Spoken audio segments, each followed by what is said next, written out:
All right, you're Taylor Douglas. Yes, ma'am. And Mr. Douglas was previously in court, entered a plea of guilty to the third-degree felony offense of obstruction or retaliation.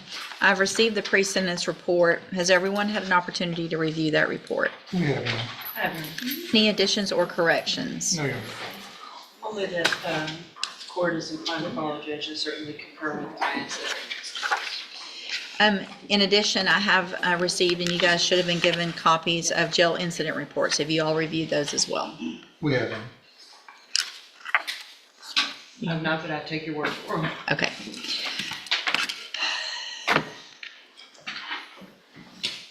You don't like to follow rules, do you? I follow the rules. You do? You've been following the rules since you've been in jail? Kinda. Kinda. Kinda. Okay. So, how have you not followed the rules? I don't know, just whenever, I say like whenever I get disrespected or something like that. Oh, so when they disrespect you, I just, why do you think you deserve their respect? cause I don't do nothing to disrespect them. You don't? You don't? Sitting on the countertops, not getting down. Looks like trying to smoke in the bathroom, working out when you're not supposed to be working out, lying about it, saying you're brushing your teeth, teasing and cutting up with and being disrespectful, talking about the officers, act like a little kid.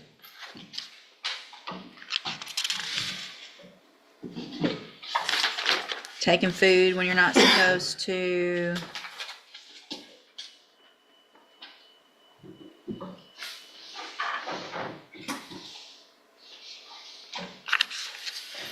Calling them some lovely names. B word. Tell them they're white and ugly. That's what they said I said? Mm-hmm. I don't know. I don't remember. You don't remember saying that? So here's the thing, how old are you? 19. 19. So you're now on a felony, or about to be, if I follow the agreement, which I don't have to do. You're about to be on a felony probation where you have to follow rules whether you like them or not because you've committed a felony offense. So you don't get to make all the decisions for yourself anymore, right? Yes, Other 19-year-olds who don't do this, they get to go to bed when they want, wake up when they want, eat what they want, work out when they want. You don't get to do those things anymore because you committed a felony offense. And if you continue to act like you've been acting and not follow the rules, however insignificant you think those rules are, you're going to end up right back in here and you're going to end up going to prison for up to 10 years. Do you understand? Yes. So you have to make some mature decisions as a young person who's probably not ready to make those decisions. It's going to be a conscious effort and a decision on your part to either do it or not do it, right? Yes, ma'am. What's going to happen if I follow this is you're going to go to ISF. ISF is a 90-day program that's intended to help you make better decisions. But let me tell you what can happen. Between now and the time that you go to ISF, you're going to be in jail. If I get an incident report, it's a violation of your probation. You could get revoked off your probation before you ever go to ISF. Do you understand? Yes, ma'am. And it's happened. Ask them out there. I'm tired of you young people acting like you're acting at our jail. They're tired of it. These people are just going to do their jobs, trying to go home, go with their families, make a living, pay their bills, something that you hopefully will want to do at some point in your life. Instead, they got to go to jail and deal with this. The crap from you kids. But now you're an adult for these purposes. If you get to ISF and you don't make it through that program, or I get incident reports from ISF, they send me those, you're not going to get out. You're never going to see the light of day again. You're going to go to prison. It's that serious. Do you understand? Yes, ma'am. Okay. So I'm going to find that you previously entered your plea of guilty freely and voluntarily. Find sufficient evidence to find you guilty. However, I'm going to follow the agreement that you made with the district attorney and defer all proceedings and place you on probation for 3 years. You're ordered to pay the $500 fine, and you're ordered to follow all of the rules and conditions of probation, including entering and successfully completing the cognitive track of the ISF program. Again, if you do everything you're supposed to, this is a great opportunity today. I don't want it to all be negative, because you have some very positive things. You don't have a felony conviction on your record. If you're a convicted felon, it changes your life in so many negative ways. You're not going to get certain jobs. If you want to go to trade schools or school or anything like that, or college, you're not going to be able to do certain things, live certain places, all of that. So you still have that opportunity. And if you get everything together and you follow the rules, at the end of your probation period, the case is dismissed. You will never have a felony conviction. This is the chance of your lifetime to change it and live like the rest of us live, okay? The other side, though, is if you violate any condition of probation, you'll be brought back into court. You'll be found guilty, so you would be a convicted felon. And then the punishment can be anywhere in that range from 2 years up to 10 years in prison. You understand? All right, I'm handing you the trial court certification that shows this was an agreement that I followed, and so you've waived your right to appeal. Again, I know there's other people out there. There's other young people that are acting up. It's going to be up to you to say, I'm not doing it. I don't want to go to prison. All right? All right, you can go back with the bailiff. Yes, ma'am. Hold on a second. Before he goes, Judge, in light of the fact that you are giving him an opportunity after deferred on the felony, in reviewing of his incident reports from the PSI himself and his juvenile history, which is quite extensive. Yes. It is my intention to proceed, obviously with a plea bargain offer on those misdemeanors, but I think it would be important, at least with several of them, to have those on his record so that if he is back, we kind of know what we're going to do there. So you won't be able to go to ISF until you take care of those misdemeanors. They'll bring you over on a jail day to get those taken care of. Ms. Molfino will talk to that prosecutor.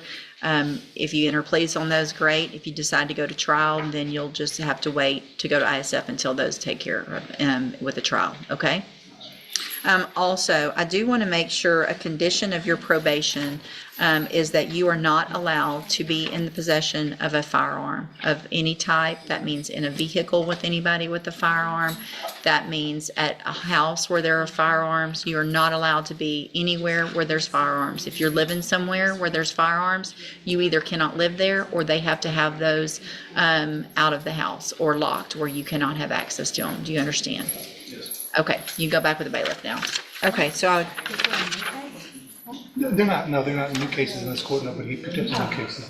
okay, so we already went through. All right, are you Roderick Randall? And so did I just reset it, or did I? Hi.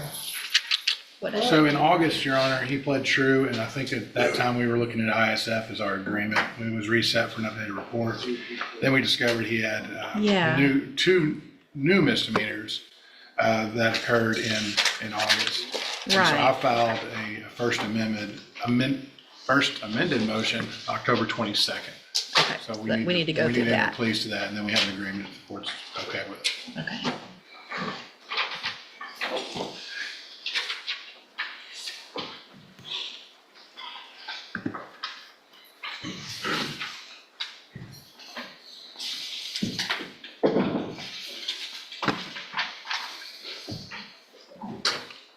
All right. Will he waive the formal reading of the motion? He will, Your Honor. Mr. Randall, in clause number 24, DCCR 0543, I have a first amended motion to revoke your unadjudicated probation. And we're going to start kind of all over. I know we've gone through some of this, but we're going to get pleas of true or not true again on all of them. And Your Honor, with your permission, we've agreed to plead to 1, 2, 3, and then the amended counts of 10 and 11, which covered the several new offenses on misdemeanors, but. Thank you. So it shows you were placed on probation October 7th of 2024 for aggravated robbery, and that was a 5-year deferred probation. Is that correct? The state's elected to proceed on counts 1, 2, 3, 10, and 11.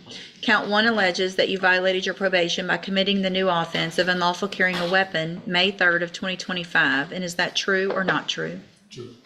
Count 2 alleges that you committed the new offense of evading arrest or detention May 3rd of 2025. And is that true or not true? True. Count 3 alleges that you possessed a drug, marijuana, May 3rd of 2025. And is that true or not true? True. Count 10 alleges that you committed the offense of unlawful carrying a weapon July 13th of 2025, and is that true or not true? And then count 11 alleges that you committed the offense of evading arrest or detention July 13th of 2025, and is that true or not true? Did you enter your pleas of true to counts 1, 2, 3, 10, and 11 freely and voluntarily? And did you plead true to those counts because they're all actually true? I have paperwork now, again, on the case here that has your signature on it that the state's marked as exhibit number 1. Before you sign these, did you go over them with Mr. Rojas? Do you fully understand them? And do you understand, if I follow the agreement that you've made with the district attorney, that you will be waiving or giving up any right to appeal? State tenders number 1. No objection. It's admitted. Any evidence that Mr. Randall's not competent? No, Your Honor. All right, sir, I'm going to find that you entered your pleas of true to counts 1, 2, 3, 10, and 11 freely and voluntarily. Find those counts true. Find sufficient evidence to find you guilty, and at this time, find you guilty of the offense of robbery, aggravated robbery. Sentence you in accordance with your agreement to a term of 8 years in the institution. Judge, I feel like we may have originally pled him to lesser. I think we did lesser robbery. included. Let me double check.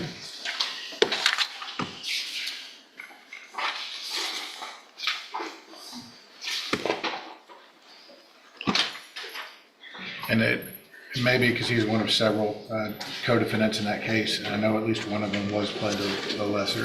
I have that we did plead him to a lesser included robbery back in August of '24. That's correct, Judge. I'm looking at the PSI. Let me double check with the paperwork, though. Hold on just a second.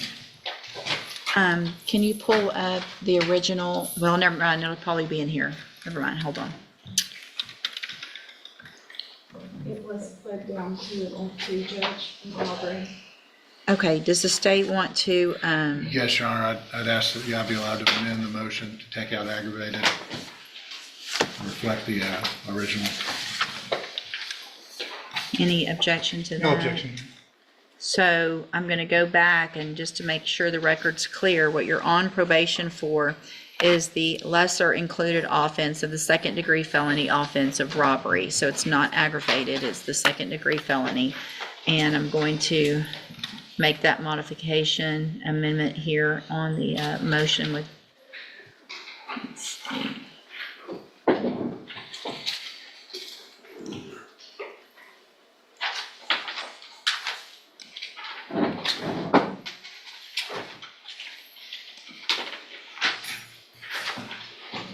I can figure out how to get all this done.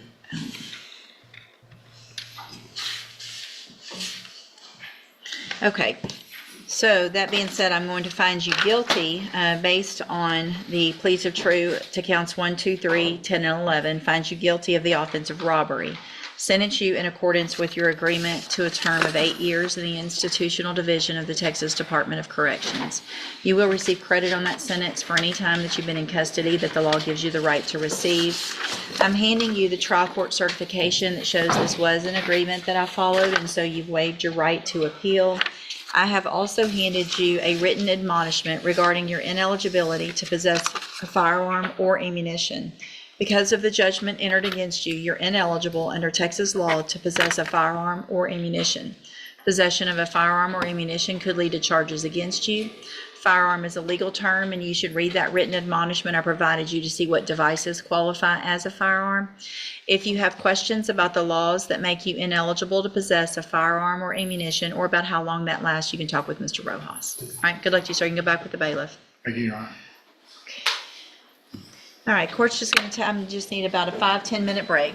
We'll be in short recess. All right, court's in recess. Denzel Spikes. Okay, you're Denzel Spikes. Yes, Will your client waive the formal reading of the motion and the indictment? He does, Judge. Judge, we're just proceed on count one, on allegation number 1, we'll ban the rest. That is the condition. Mr. Spikes, in clause number 25, DCCR 0921, you're charged with the second degree felony offense of aggravated assault with a deadly weapon from April 29th of 2025. And how do you plead to that charge? Guilty. Are you pleading guilty freely and voluntarily? Yes, ma'am. And are you pleading guilty because you did what they've charged you with? Yes, ma'am. I have here on the tablet some documents in that case that have your signature on them, that the state's marked as exhibit number 1. I'm gonna need some explanation. On, The punishment, on his 3, Judge, he's on probation for aggravated assault with a deadly weapon, commits another one? yes, ma'am, the newest one was not as egregious as it seems. It was a kind of a mutual combat, but Okay, let me look at therefore, the, we're proceeding on that with the lower offer due to the nature of it, but not to continue him on probation.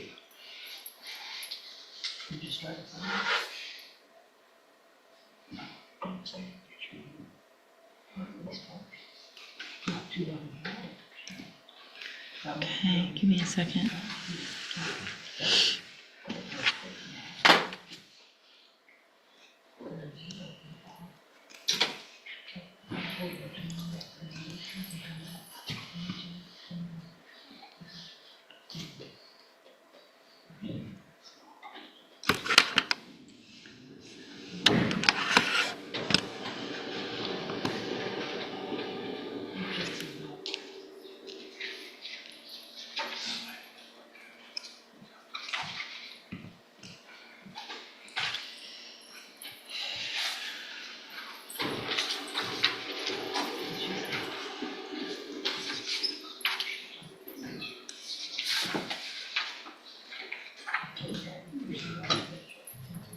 So give me just a second, I'm going through a couple things. Okay.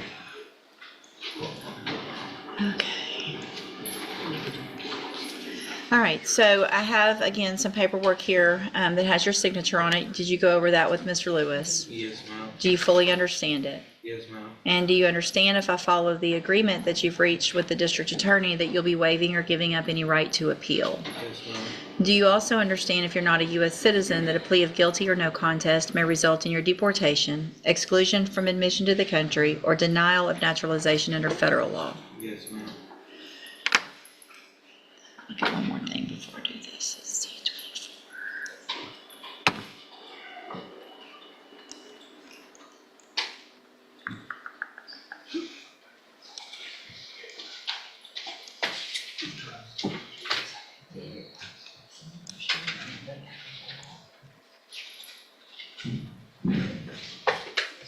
I'm printing something.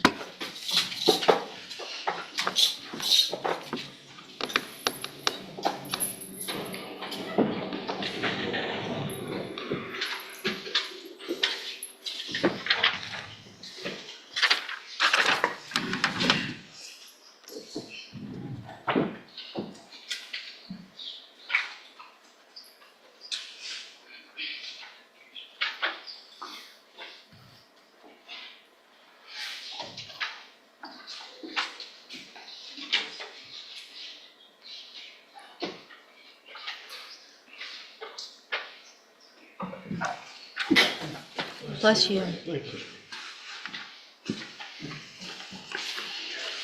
I'm just looking now at the PC from the original case. I'm looking at the PC from the new case.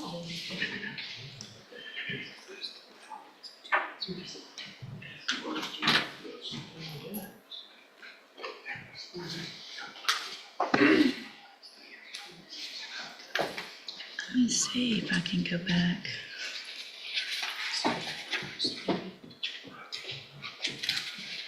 I'm also going to take a look real quick at the PSI. I'm just not feeling real comfortable with that low. I understand in the new case, potentially some issues if there was some mutual combat, but the underlying offense and the fact that we're resorting to the same thing and grabbing things and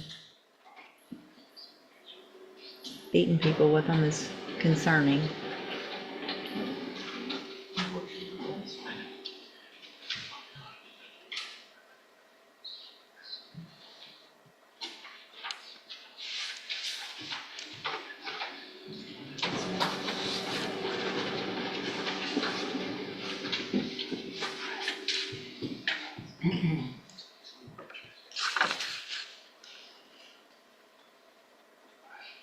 No criminal history.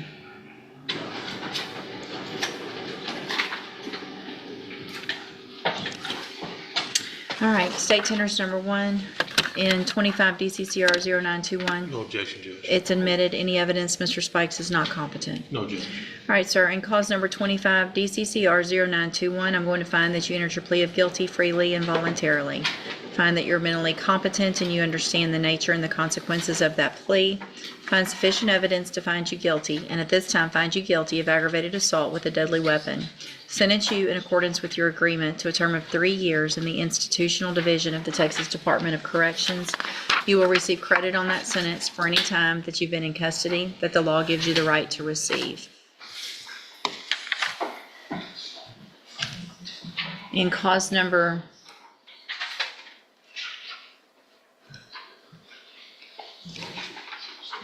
24 DCCR 1642.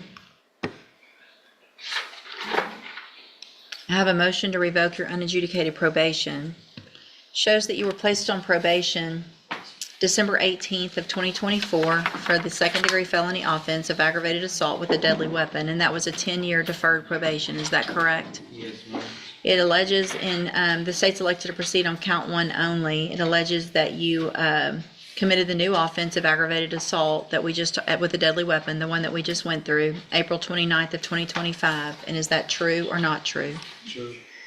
Did you enter your plea of true to count 1 freely and voluntarily? And did you plead true to that count because it's actually true? I have here on the tablet also some paperwork in that case that has your signature on it. Before you signed it, did you go over it with Mr. Lewis? Yes, ma'am. Do you fully understand it? Yes, ma'am. And do you understand, again, if I follow the agreement that you've made with the district attorney, that you'll be waiving or giving up any right to appeal?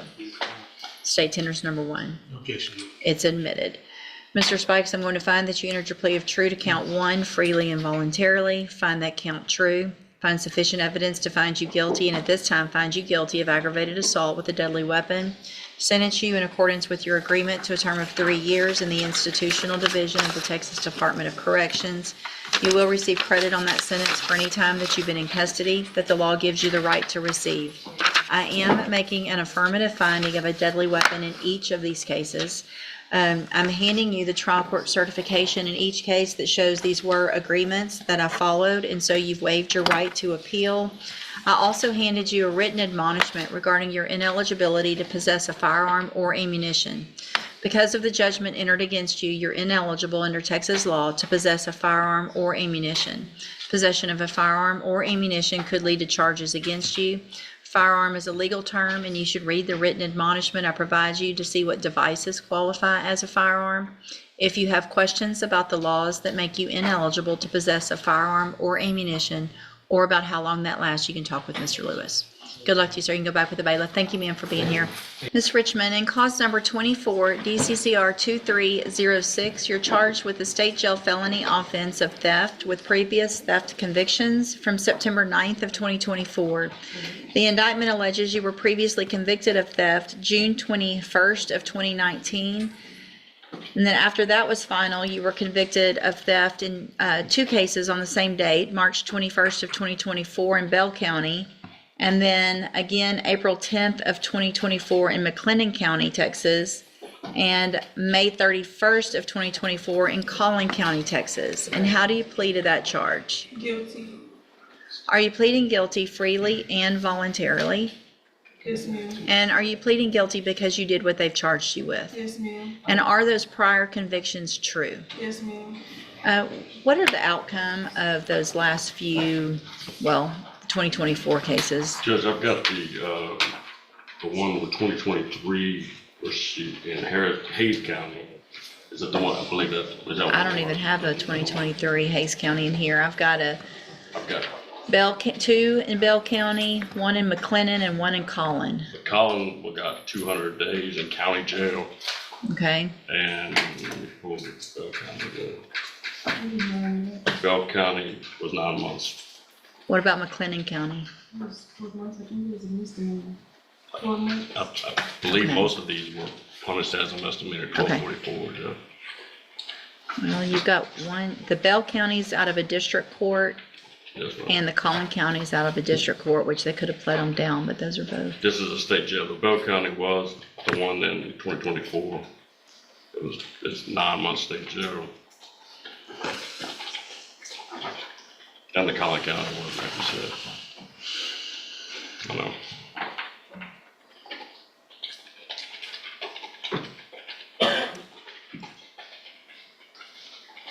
The Collin County was a 1244 to be specific, Judge. Okay.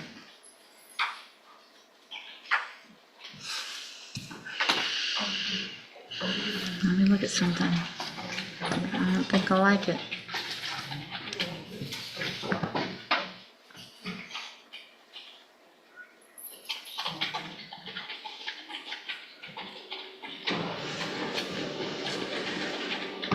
God, these are so hard to read. I'm printing the PC, I can't see it.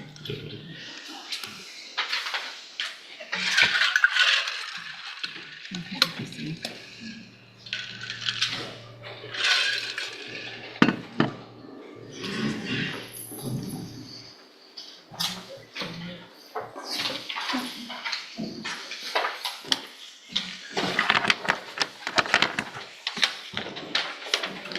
So there's a case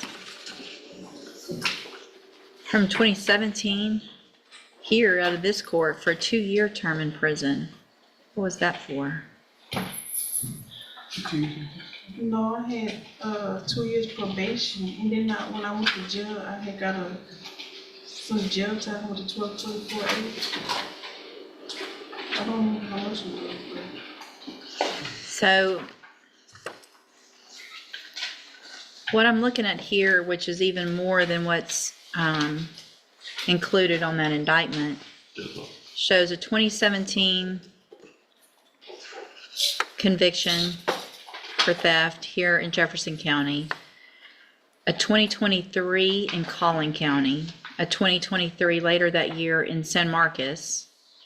Hayes I County. was Hayes in jail County. that whole time. I don't care if you're in jail. I care that you're continuing to steal, and that I'm not sure that this deal that you've made is sufficient for what I think, for what you've been doing. So we're not talking about a long time ago. We're talking about the last 2 years.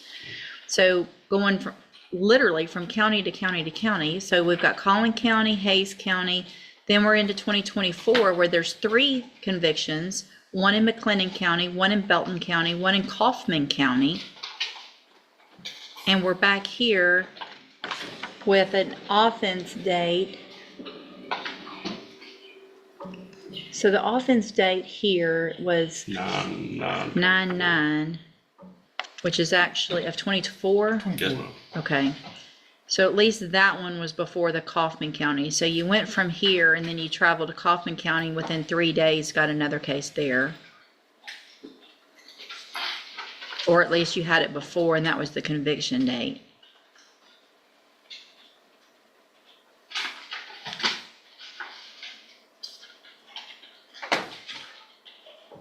Yeah, nope. I will keep the paperwork. Y'all can go visit. I don't think 12 months is appropriate, somewhere. There's got to be a little more than that, in my opinion. Otherwise, obviously, jail time has not been sufficient to deter Miss Richmond from going county to county and stealing places. So y'all take another look at it. I won't delete it. So if y'all come up with something, I can make that adjustment. If not, if you need some time, I'll reset it and then y'all can talk. Yes, ma'am. All right, you're Andre Williams III. And this, the second. This is cause number 24 DCCR 1539. Mr. Williams charged with tampering or fabricating with physical evidence. And cause number 24 DCCR 2286 charged with murder. We're here on an announcement. Mr. Vasquez has also filed a request for me to attach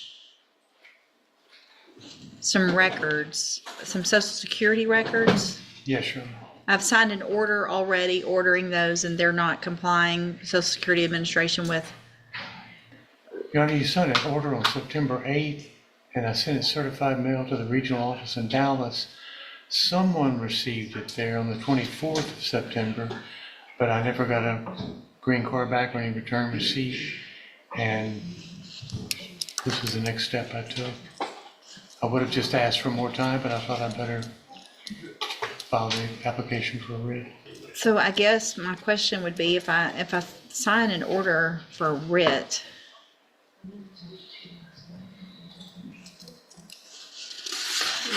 who goes in, I mean, who's gonna go, are we at, let me look at this, because, Big burly Dallas County Sheriff goes and does it, grabs them. grabs the paperwork or the person? I guess that's what the question is, because there's a hearing request regarding attachment. Is there a motion for the attachment of the person or the records? That's what defendant's hearing request. There was an earlier motion, Your Honor, and then there was a motion that the court signed Right, compelling the right. Social Security office to turn over to him. I guess what I don't have that I think to make it clean I need is the petition for the writ. I don't see a petition for a writ of attachment. I see a defendant's hearing request regarding an attachment, so we can have a hearing, but that's not actually got the key language probably. Well, let's see, the moves this honorable court to issue a writ. So I think it probably is correct in the body of this motion. I think it's just the top doesn't.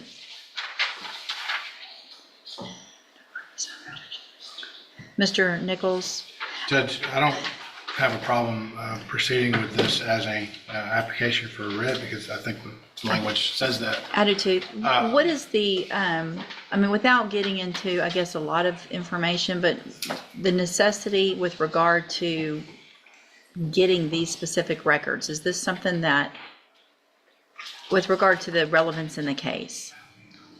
Judge, I believe it would be material if we reach the second part of a trial.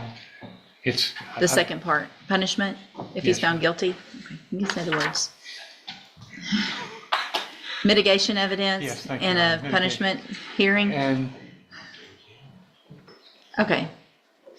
All right, so I'm gonna grant.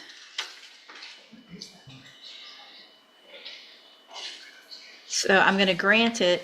I do think, however, I need a more specific, so the order is just saying that I'm granting the writ. I need a writ now prepared of attachment that has all the specific information in it that will go to Dallas County. Look at the signature line. For me, my signature line. Is that an autocorrect? Judge, you both look so much alike that Yeah, That's the only way to say that. Your Honor, I don't have any issue with him. I think we have to do doing a the steps writ. to get these records. Yeah. I don't want to keep delaying setting this for trial. No, I if don't- That's where we're headed. I think we've already agree. done a rejection of an offer. so let's do this. I'm going to go ahead and place it on the trial docket.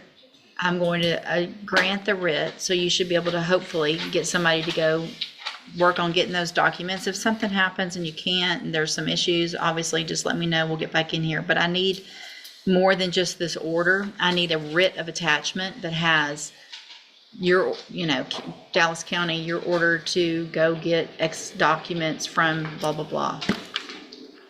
Obviously, it needs to say something different than that. It needs to say what you want from them specifically, where to go, address, custodian of records, all of that needs to be in a writ. And then we will get that to us filed, and then we'll get it the appropriate way where we need to. We just haven't done these very often, so I'll look up exactly how to do it, but I think I need the writ itself prepared.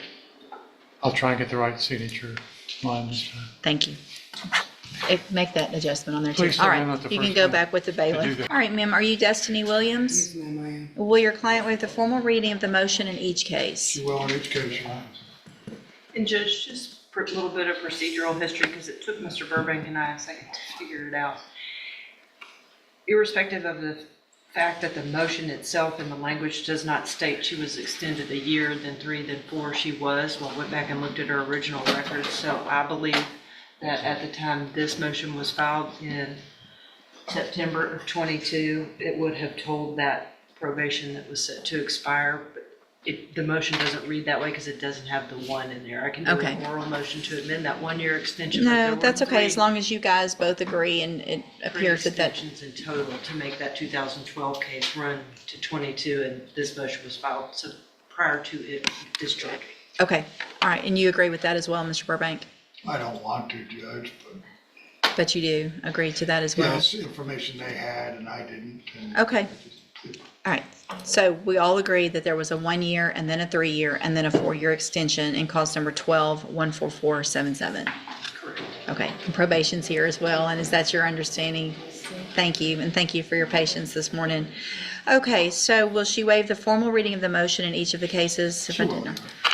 Ms. Williams, in cause number 12-1477, I have a motion to revoke your unadjudicated probation. It shows that you were placed on probation November 5th of 2012 for the offense of robbery, and that was initially a 3-year probation deferred that was extended several times. Is that correct? Correct.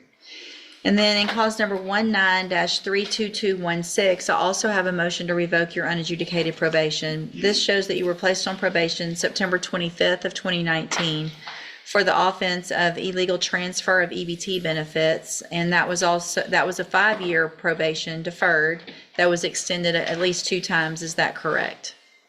It was extended once from my understanding.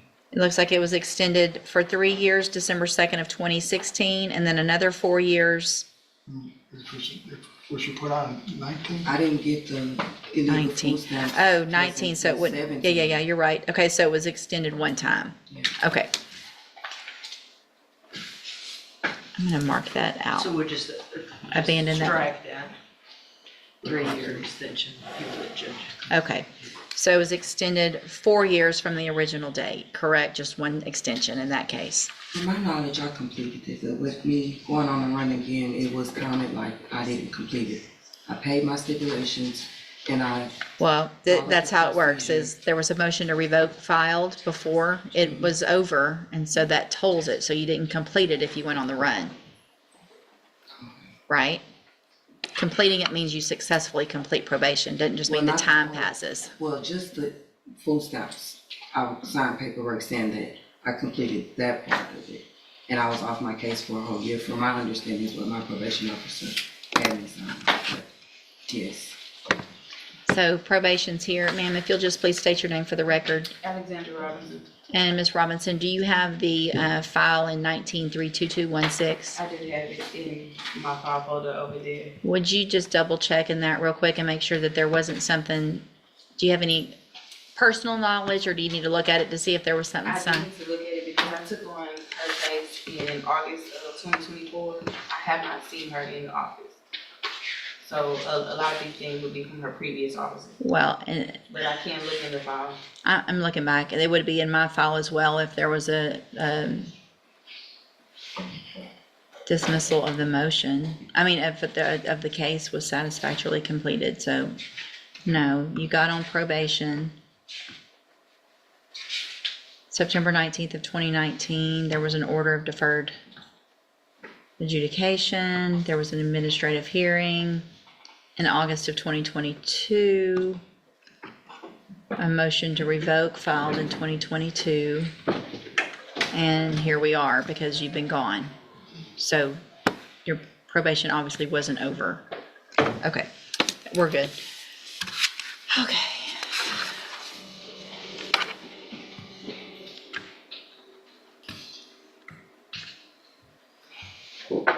And is there no agreement? There's not an agreement? No If- agreement other than. If there's no agreement, we're gonna go through the whole motion. Yeah. I want I want everything, in front of me that I need. All right, so, Ms. Williams, in each case,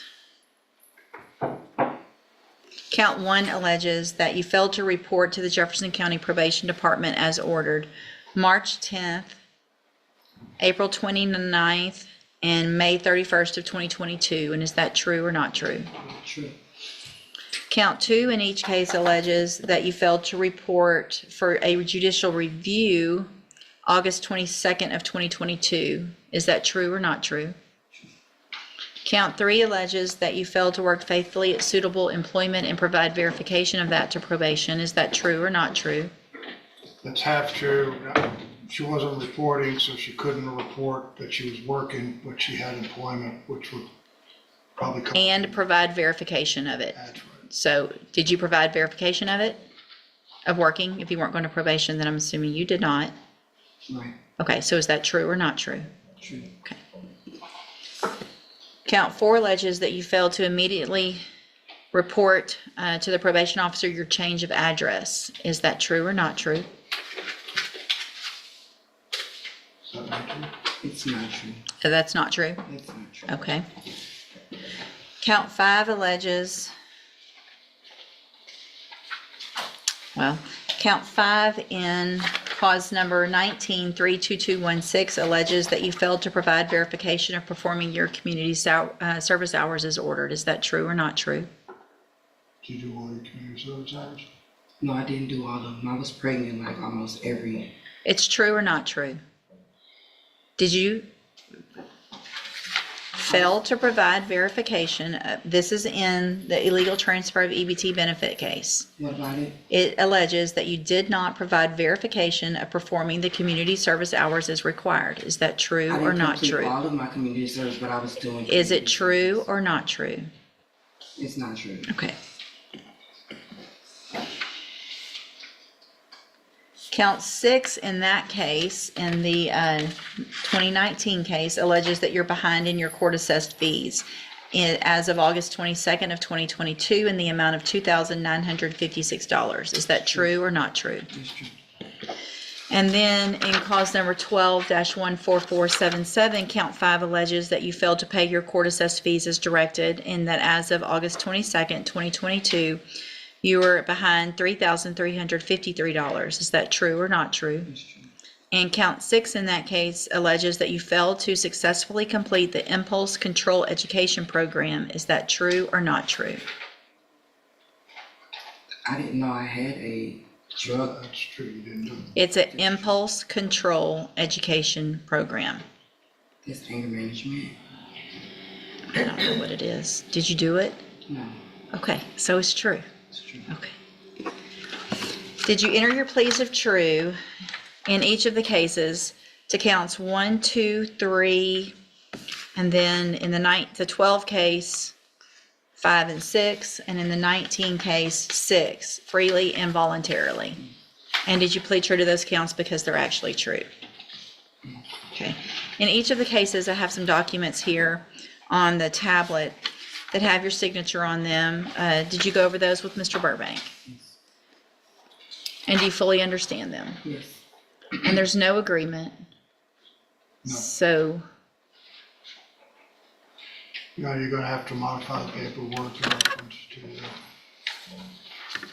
counts. Yeah. Or do you have to? yeah, well, yeah. I don't really know that, okay. We allege counts 1 and 3. Y'all filled out an agreed punishment recommendation paperwork instead of unagreed. So that's an issue because it's not agreed. And so if it's not agreed, there are some rights to appeal, and you've also signed the post-conviction waivers. So, Well, we agreed on the 1 and 3, that's probably the reason why we did it. I did. but if you're leaving it up to me, I want to know how she's done on probation. Well, I thought you would get that in reference to the PSI report. But I want to know if she takes responsibility or not. I mean, I need to know all those things. So, okay. I'm going to mark through the post-conviction waivers because it's unagreed. I'm just going to write unagreed here, so we don't have to do it over. And I'm going to write it's not a plea bargain there.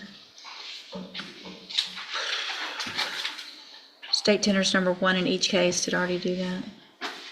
No objection, statesman. It's admitted in each case. Any evidence that Ms. Williams is not competent? No, yeah.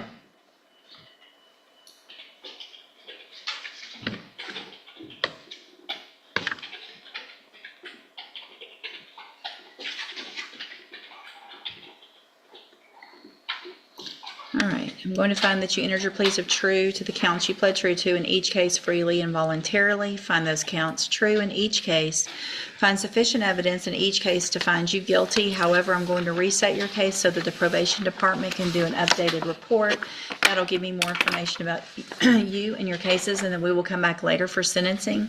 Anything that you think is important for me to know, get that information to Mr. Burbank, and he will present it to me on your behalf when we come back. One thing, Your Honor, it is deferred. I would ask that a bond be set. I know that she has not reported. She was working full-time. She just admitted in front of me that she's been on the run, and so I think based on that, based on the nature of the fact that she's been extended, we have a case from 12 and 19, and that there's not even the possibility in the 12 case for anything other than a revocation because of the dates, that I'm going to deny that request. All right, you can go back with the bailiff. Mr. Burbank, Mr. Malfino, and sir, again, you're Brandon Bell. And so just to get us back where we need to be, everybody's reviewed pre-sentence report, made argument. I want to go back just one more time and see. I know, Mr. Burbank, you're asking that I continue Mr. Bell on probation. Ms. With treatment. I know Ms. Lopez has made her position very clear. Ms. Malfino, what is the state's position? Judge, I certainly have ultimate respect for Ms. Lopez's position.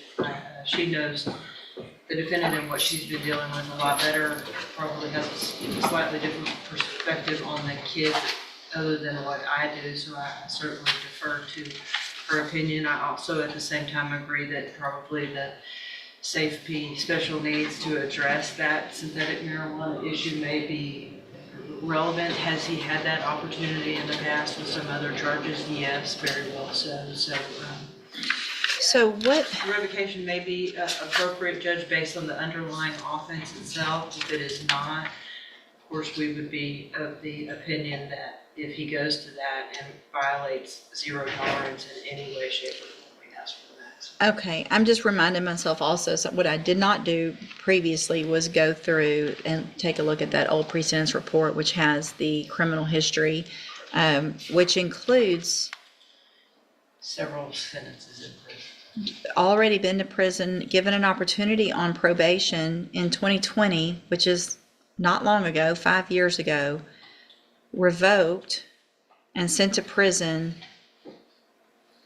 for 2 theft cases. One was a TDC case, given 3 years. And so pretty much gets off parole barely and commits this offense, gets the opportunity at probation, and we're where we are now. I think it does have an extensive juvenile history. You will see in misdemeanor as well. And again, that's Yes. why I wanted to let the court know that that underlying probation offer was made with the issues with Miss Ibriana Bell that the court is obviously aware of by this point. Okay, I am looking back at history, juvenile history, going back to 2013. Assaults, violation of court orders that look like it should have ended up in Texas Youth Commission. For some reason, they kept putting you on probation all the way until 2018, when you apparently become an adult. Then you start getting felonies and misdemeanors, get probations on all of those. Those are revoked. You beat the mother of your child while she's pregnant. You get a 5-year deferred probation, and you don't take advantage of that probation. I feel like at this time, what Ms. Lopez said is absolutely correct. You are a danger to your children. You're a danger to the menace to our county, and have been since 2013. Just one thing. Do you know when his mental health was discovered? Or wasn't? Probably when he started using synthetic marijuana. So at this time, I'm going to find that you entered your plea of true. So you were previously in court, entered pleas of true to counts 2, 3, 4, 6, 7, 9, and 10. And then today, I am going to make a finding of true to counts 1 and 8 based on the testimony of Ms. Lopez. I'm going to find sufficient evidence to find you guilty, and at this time, find you guilty of aggravated assault with a deadly weapon. I'm going to sentence you to a term of 12 years in the institutional division of the Texas Department of Corrections. There will be an affirmative finding of a deadly weapon. You will receive credit on that sentence for any time that you've been in custody that the law gives you the right to receive. And I'm going to hand you, and y'all need to sign this, trial court certification that shows this was not an agreement. There are some rights to appeal. You can talk to Mr. Burbank about that. I'm also going to hand you a written admonishment regarding your ineligibility to possess a firearm or ammunition. Because of the judgment entered against you, you're ineligible under Texas law to possess a firearm or ammunition. Possession of a firearm or ammunition could lead to charges against you. Firearm is a legal term, and you should read the written admonishment I provide you. Hang on. You should read the written admonishment I provide you to see what devices qualify as a firearm. If you have questions about the laws that make you ineligible to possess a firearm or ammunition, or about how long that lasts, you can talk with Mr. Burbank. You need to sign that, and then I'll get you a copy of it, and then you can go back with the bailiff. You think that's fair? I do think that's fair, and hang on to, Yeah, huh? Mr. Bell, I can go up to 20 years today.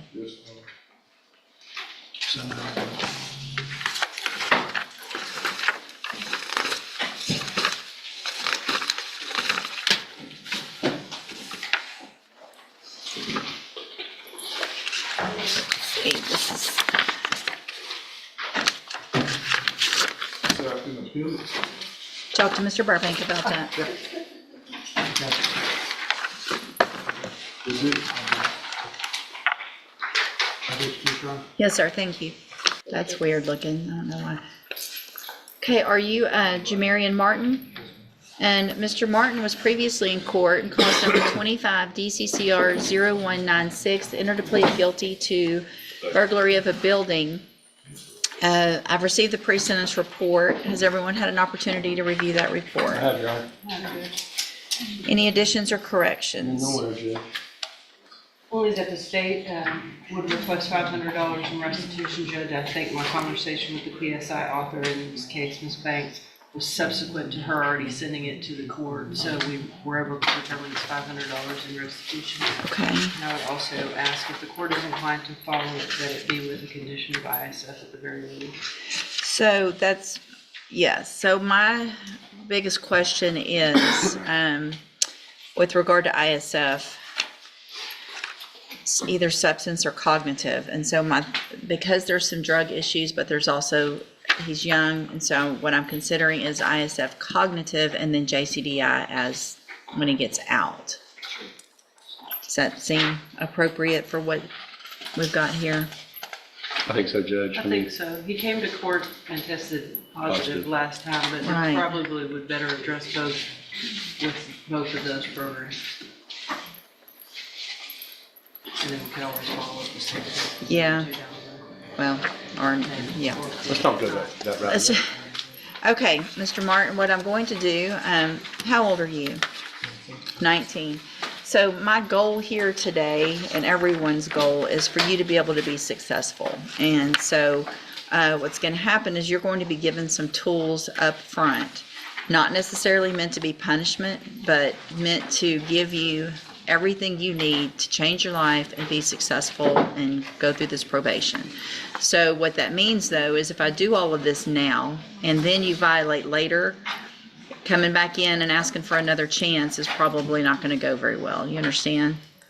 So I'm going to find that you entered your plea of guilty freely and voluntarily. Find sufficient evidence to find you guilty. However, I'm going to follow the agreement that you made with the district attorney and defer all proceedings and place you on probation for 4 years. I am going to order $500 in restitution and that you follow all of the rules and conditions of probation.